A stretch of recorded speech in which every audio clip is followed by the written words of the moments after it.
प्रिय विद्यार्थियों, आज हम ये अंतिम वर्ष इतिहास के द्वितीय प्रश्न पत्र राजस्थान का इतिहास एवं संस्कृति के अंतर्गत इकाई प्रथम में पूर्व पाषाण काल के विषय में चर्चा करेंगे।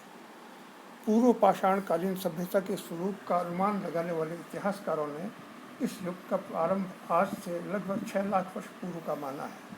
राजस्थान में इस युग से संबंधित प्राप्त सामग्री का अध्ययन करने पर यह निष्कर्ष निकाला गया है कि प्रायः सभी देशों के प्रारंभिक इतिहास का स्वरूप एक सा था, जहां राजस्थान के पूर्व पाषाण युग के समान ही सामग्री प्राप्त हुई है। राजस्थान के पाषाण युगीन सभ्यता के केंद्रों से पत्थर के बेडौल एवं सौंदर्य विहीन औजार मिले हैं, जिनका उपयोग पूर्व पाषाणकालीन मानव करता रहा होगा। इंग्लैंड के दक्षिणी भाग, फ्रांस के उत्तर पश्चिमी भागों, भारत के विभिन्न स्थानों और राजस्थान में प्राप्त हुए औजारों में पारस्परिक समानता पाई गई है।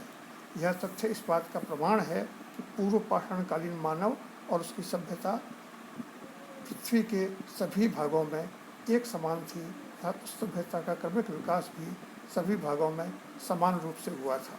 मानव शास्त्रियों का अनुमान है कि आज से लगभग 6 लाख वर्ष पूर्व पुरातन पाषाण युग आरंभ हुआ था। तब से लेकर आज से 10,000 वर्ष पूर्व तक पाषाण युग के अवशेष स्थिर रहे। तत्पश्चात मध्य पाषाण युग माना जाने लगा। आदि मानव, उसके औजार, इसके अंतर्गत राजस्थान की पूर्व पाषाण युगीन सभ्यता पर शोध कार्य भी बहुत कम हुआ है। अतः इस क्षेत्र में जब तक पर्याप्त खोज न कर ली जाए तब तक राजस्थान में आदि मानव के जीवन तथा संस्कृति का क्रमबद्ध अथवा विस्तृत वर्णन संभव नहीं है।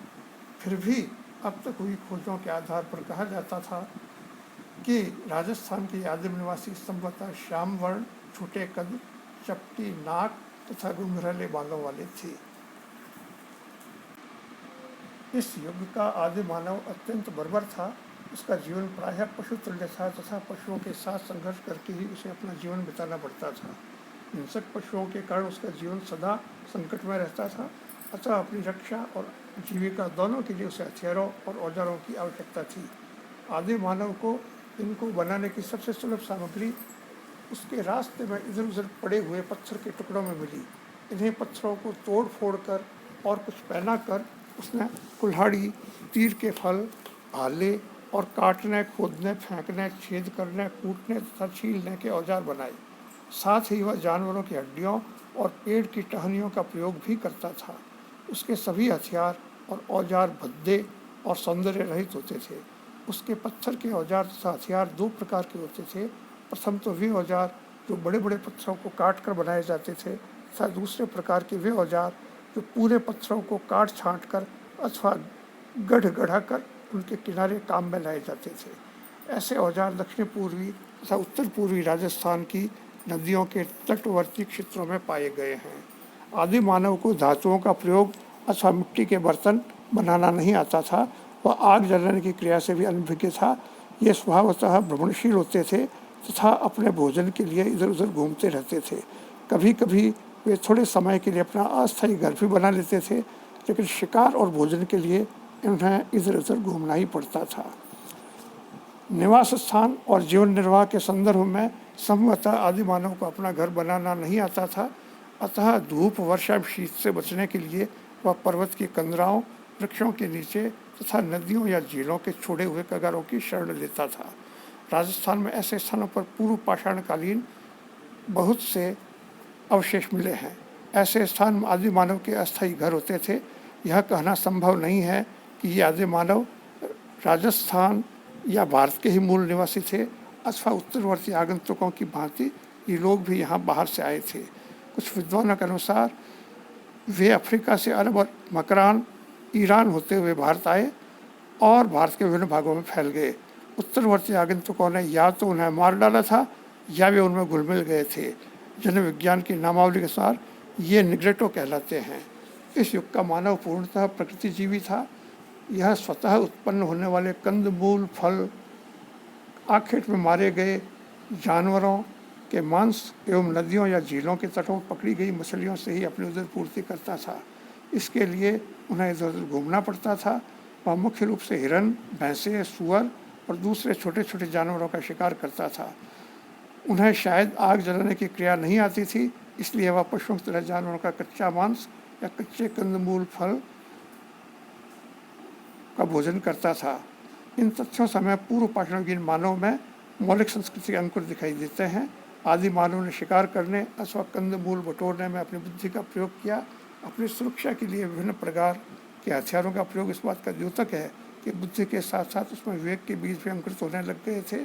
कौन से पशुओं का शिकार करना, कौन से कंदमूल फल का सेवन करना, एक स्थान से दूसरे स्थान तक कैसे जाना, ये सभी क्रियाएं उसमें बुद्धि बल के प्रमाण हैं।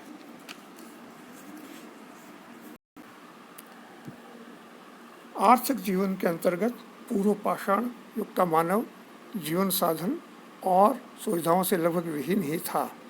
प्रारंभ में किसी भी आवश्यकता की पूर्ति के लिए उसे स्वयं को प्रयत्न एवं व्यवस्था करनी पड़ती थी।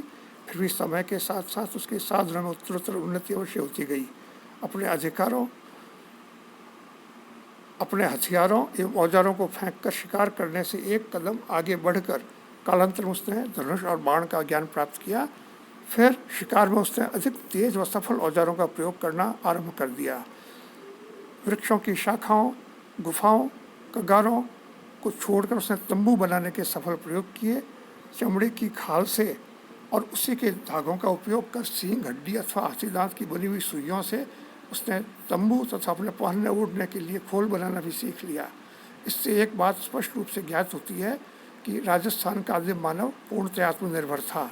वह अपनी आवश्यकताओं की वस्तुओं की व्यवस्था स्वयं करता था, किंतु इसका अर्थ कदापि नहीं है कि उस युग में आर्थिक दृष्टि से किसी विनिमय और व्यापार की पद्धति नहीं अपनाई गई थी।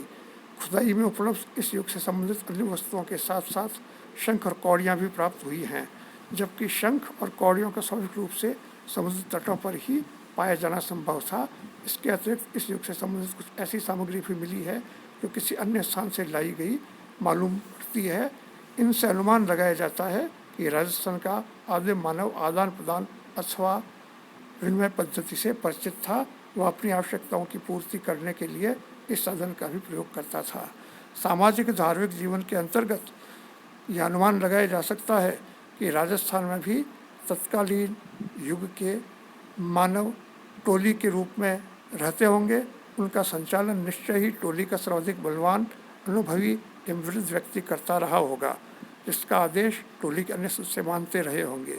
ये टोलियाँ अपने शिकार की तलाश में एक स्थान से दूसरे स्थान पर भ्रमण किया करती थीं तथा जंगली जानवरों से अपनी रक्षा भी सामूहिक ढंग से करती थीं। इससे यह सिद्ध होता है कि इनमें एक प्रकार की संगठन क्षमता विकसित हो गई थी। इस काल में लज्जा की अनुभूति उत्पन्न होने पर उसने अपने गुप्त अंगों को ढकना शुरू कर दिया। वृक्ष के पत्ते एवं छाल तथा पशुओं की खाल उनके वस्त्र बन गए। वृक्षों की छाल को वह कमर में लपेटता था और पत्तों की माला बनाकर कटी प्रदेश के नीचे लटका देता था। पशुओं की खाल भी वो अपने कमर में लपेटता था। यद्यपि धार्मिक भावनाओं का स्पष्ट उदय इस समय तक नहीं हुआ था, फिर भी राजस्थान के तदयुगीन मानव में एक विचार काफ़ी गहराई में प्रवेश कर चुका था कि मनुष्य के व्यवहारिक जीवन का अंत मृत्यु के साथ नहीं हो जाता, बल्कि उसके पश्चात भी उसे उन सभी वस्तुओं की आवश्यकता पड़ती है जो वह अपने जीवन में प्रयोग करता रहा है। इसी धार्मिक विचारधारा का परिणाम था कि जमीन में गाड़े गए शवों के साथ औजार, आभूषण, मांस आदि जीवन की उपलब्ध उपयोगी वस्तुओं को भी रख दिया जाता था, जिनके अवशेष शव के अस्थि पंजर के साथ मिलते हैं। विद्वानों का अनुमान है उस समय का मनुष्य किसी निराकार अज्ञात शक्ति अथवा देव को प्रसन्न रखने के लिए आखेट करता था। वे अपने मृतकों को खुले मैदान में छोड़ देते थे, जिनको या तो जंगली जानवर खा जाते थे या फिर वे स्वयं ही सड़ गल जाते थे। प्रिय विद्यार्थियों, आज की चर्चा में इतना ही। अगले वीडियो में हम उत्तर पाषाण काल के विषय में चर्चा करेंगे। धन्यवाद।